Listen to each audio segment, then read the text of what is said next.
Queimadas em uma fogueira, ou melhor, em uma fábrica dos Estados Unidos em 1957, mulheres morrem após fazerem greve como operárias pela Revolução.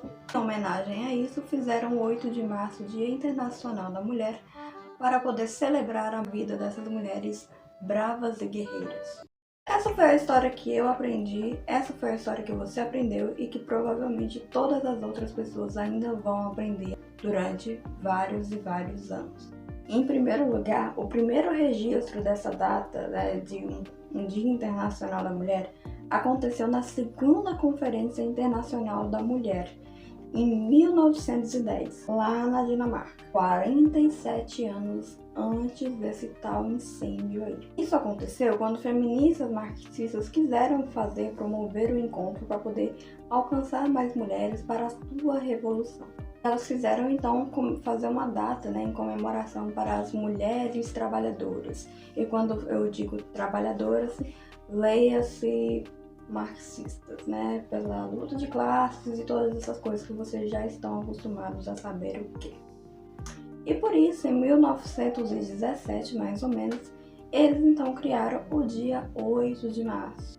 E o mais interessante disso é que essa data, essas conferências, foram utilizadas para poder então alcançar a Revolução Russa, incentivando mulheres das fábricas têxteis ao redor do mundo a lutarem pela revolução, especialmente lá na Rússia, para poder então caminharem para o rumo da sociedade soviética.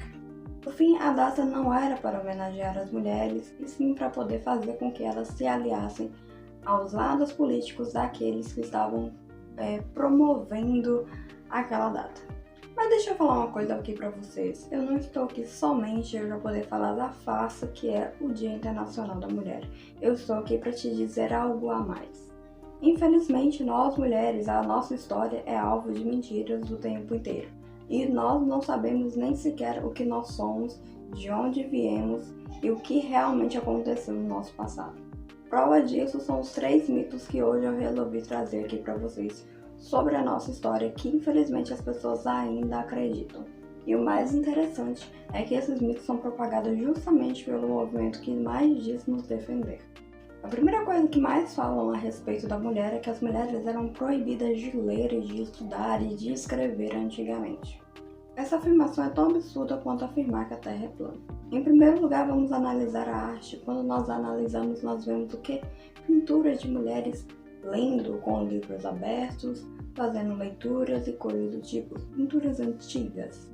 Quando nós analisamos a literatura, nós percebemos principalmente muitas mulheres escrevendo, participando da literatura.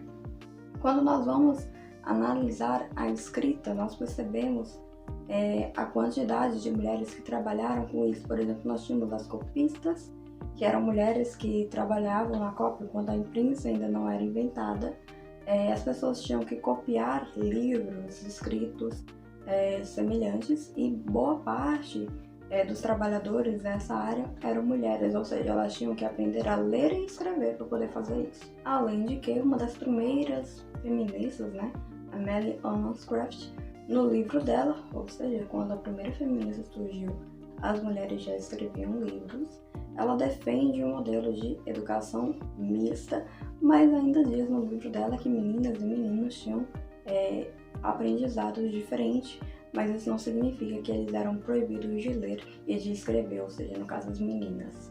Segundo, é também muito interessante que as mulheres não podiam estudar medicina, não podiam praticar autocuidado, coisas relacionadas principalmente a ervas que eram consideradas bruxas, principalmente na Idade Média. Imagine então o que eles fizeram com todas as estudantes da escola de Saleno, que era uma escola, se não me engano, a primeira escola de medicina exclusiva para mulheres, que foi erguida lá na Idade Média. E de lá saiu uma das maiores ginecologistas, a primeira do mundo, que é a Trotula de Saleno. Terceiro, que todas as sufragistas eram feministas. Primeira coisa, não tem como você ser feminista e ser conservadora ao mesmo tempo. E a própria Djamila Ribeiro e várias outras feministas já escreveram muito bem sobre isso, dizendo que não tem como ser as duas coisas. Então, se não tem como ser as duas coisas, todas as sufragistas que foram conservadoras, que foram católicas tradicionalistas e, nos termos atuais, extremistas, ficam de fora. Elas eram sufragistas e ficam de fora do termo feministas, então elas não eram feministas. Mas sobre isso eu tenho uma coisa melhor para te indicar: o meu livro A Democracia das Mulheres. Ele é um livro sobre o voto feminino e também fala sobre as outras coisas que eu falei aqui no vídeo, né? Ele também fala sobre o que eram as mulheres antigamente. Inclusive ele fala que as mulheres na Idade Média, em pequenas assembleias, votavam. Infelizmente ele só está disponível atualmente para o Kindle, mas mesmo assim eu acho ainda uma boa oportunidade de vocês aprenderem de uma vez por todas a história do sufrágio feminino. Este vídeo fica por aqui. Muito obrigada pela atenção. Sejam todos bem-vindos ao meu canal. Tchau!